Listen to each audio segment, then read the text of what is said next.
സ്വർഗത്തിന് 8 വാതിലുകളുണ്ട്. സ്വർഗത്തിന് 8 കവാടങ്ങളുണ്ട്. ഈ 8 കവാടത്തിലൂടെയും സ്വർഗത്തിലേക്ക് ക്ഷണിക്കപ്പെടുന്ന ഒരു വിഭാഗം ആളുകളുണ്ട്. അവരാരാണെന്നറിയോ? വുദൂഇന് ശേഷം, നമ്മളൊക്കെ വുദൂ എടുക്കുന്നവരല്ല, വുദൂ എടുത്തതിന് ശേഷം ആരെങ്കിലും ഒരാള് എന്ത് പറഞ്ഞാൽ വുദൂഇന് ശേഷം പറയേണ്ട ഒരു ദുആയുണ്ട്. ഏത് ദുആയാണ്?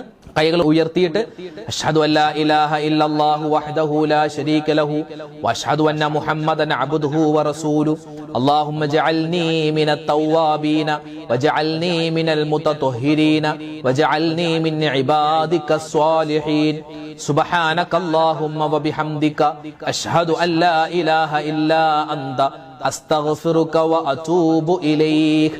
ഈ ഒരു ദുആ ഏതെങ്കിലും ഒരു മനുഷ്യൻ വുദു എടുത്തതിന് ശേഷം പറയുകയാണെങ്കിൽ അവനക്ക് കിട്ടുന്ന പ്രതിഫലം സ്വർഗത്തിന്റെ 8 കവാടങ്ങളിൽ നിന്നും ഇതിലേവാ എന്ന് മലക്കുകൾ അവനെ